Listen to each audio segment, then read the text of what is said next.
এই পিকুটা না অতিরিক্ত আদরে ওদের বদল হয়ে গেছে না, এত হিংসুটি কি বলতো। এবার গান গাইবে মেজো বউ। এবার আমাদের গান শোনাবে ফুলি।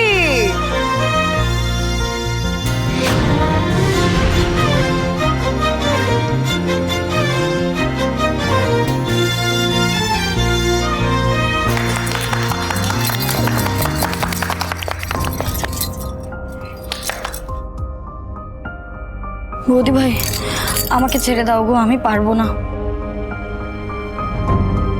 কেন পারবে না গো? মেজো বউ যে তোমাকে গানটা শেখালো, আর তুমি তো ভালো করে গাইলেও কালকে।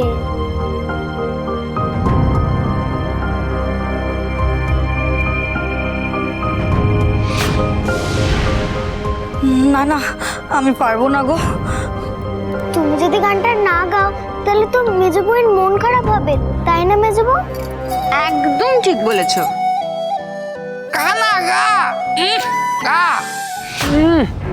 কোথাকার কোন বিখ্যাত আর্টিস্ট এসছে, ওনাকে দিয়ে গান গাওয়ানোর জন্য একদম সাদা সাদির ধুম পড়ে গেছে। বাহ বাহ। ভাস্কর, কেন ফুলিকে এভাবে বলছো তুমি? তুমি না ওর স্বামী। কোথায় তুমি ওকে আরো উৎসাহ দেবে তা না, তুমি ওকে আরো দমিয়ে দিচ্ছ। ফুলি, তুই ভাস্করের কথা কিছু মনে করিস না তো?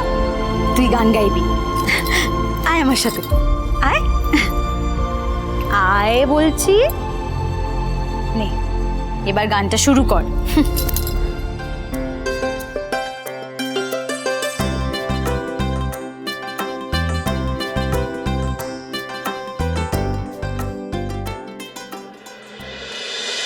যখন পড়বে না মোর পায়ের চিহ্ন এই বাটে,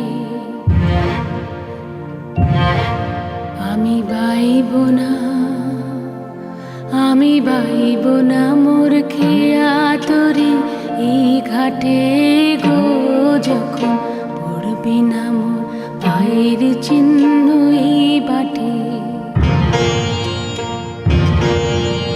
চুকিয়ে দেব বেচা কেনা, মিটিয়ে দেব গো, মিটিয়ে দেব লেনা দেনা, বন্ধ হবে আনা গোনা এই হাতে। তখন আমায় নাইবা মনে রাখলে, তারার পানে চেয়ে নাইবা আমায় ডাকলে। যখন পড়বে না মোর পায়ের চিহ্ন এই বাটে,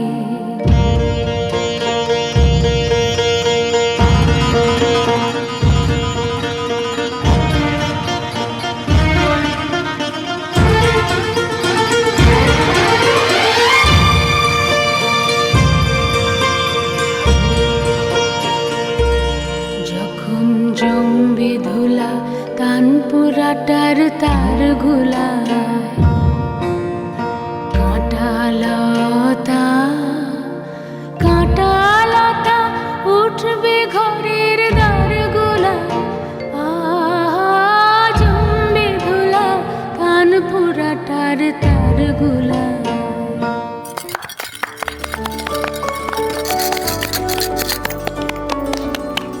দেখলে ভাস্কর, ফুলি কি চমৎকার গানটা গাইলো। মেজো বউ, তোমার এলেম আছে বটে। ফুলিকে দেখি সুন্দর করে গানটা গাওয়ালে গো।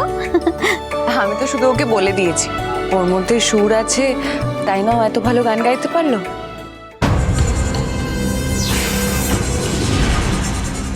ও কাকু কাকু, তুমি চলে যাচ্ছ নাকি? এখনো তো অনুষ্ঠান শেষ হয়নি। ছোটকার থাকতে ইচ্ছা করছে না তাই চলে যাচ্ছে, তাতে তোর কি রে? তুই সব ব্যাপারে পাকা মারিস কেন বলতো?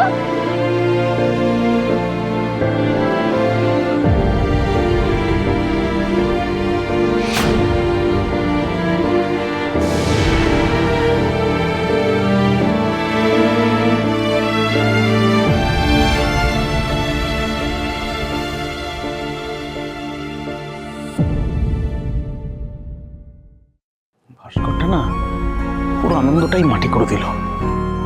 আমাদের পরিবারের মধ্যে যে সুন্দর সম্পর্কগুলো ছিল, আনন্দগুলো ছিল, সেগুলো ক্রমশ কিরম ঢুকে যাচ্ছে, জানো তো, তেতো হয়ে যাচ্ছে।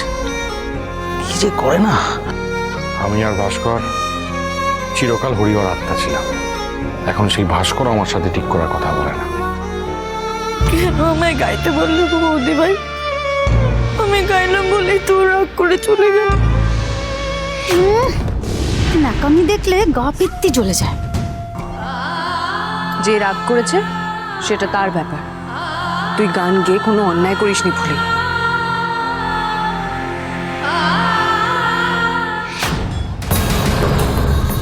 ঠিকই তো, তুই দুঃখ করিস না রে ফুলি।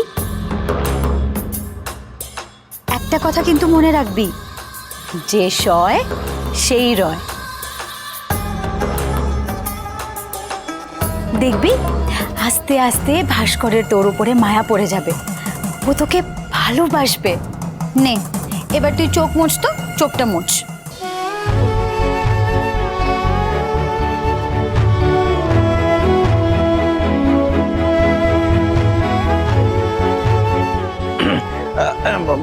বলছি কই অনুষ্ঠান শুরু করো, আমি কিন্তু তৈরি আছি। হ্যাঁ,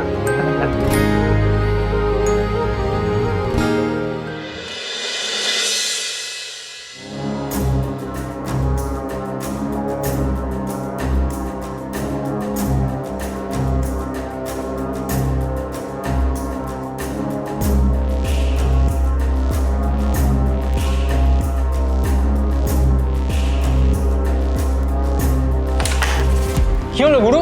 স্ট্রাইক তো জমলোই না। আমার ভালোই লাগছে না। মটকা গরম নাকি? পেটে জল না পড়লে কি আর মটকা ঠান্ডা হবে? এ বাচ্চু, একটা জলের বোতল নিয়ে আয়। গুরু, ভাবের দামটা দাও। আমার কাছে টাকা নেই। এই গুরু, এটা কি হলো? এই হরগড়ি পাইস হোটেলের মালিকের কাছে টাকা নেই? আমি মালিক, আমি মালিক।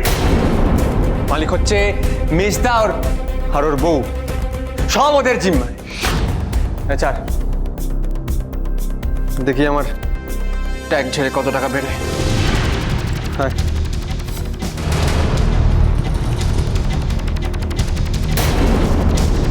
এনে এটা হবে? আরে হবে না মানে? আলবাত হবে। তুই পাইস হোটেলের মালিক নোস, এটা কেন বললি? আরে হোটেলে তো তোরও একটা হিস্সা আছে, তুই সেটা বুঝে নে। বুঝে নেব? কার থেকে বুঝি? বাবার থেকে?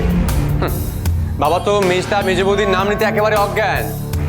স্পষ্ট করে বলে দিয়েছে যে ওদের ছাতার তলাতেই আমায় থাকতে হবে, একটা চাকরিও পাচ্ছি না।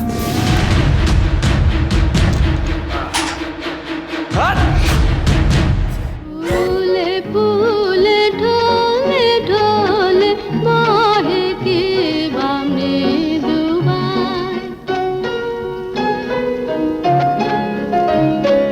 ফুলে ফুলে ঢলে ঢলে বহে কে বামে দুবাই। ওঠেনে হিলো তুলে কল্লোলে চলে যায়। ফুলে ফুলে ঢলে ঢলে বহে কে বা মৃদুবাই।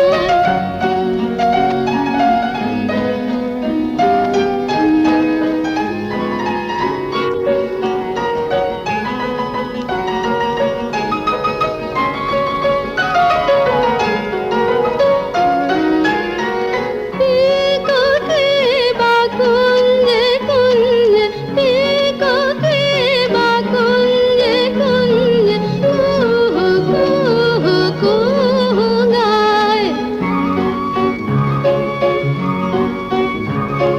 কি জানে কিসের লাগে প্রাণ করে হায় হায়। যতই তুই মেজ বউয়ের কথা নাচিস কুদিস, ভাস্কর তোকে কোনোদিনও নিজের বউ বলে মেনে নেবে না রে ফুলি।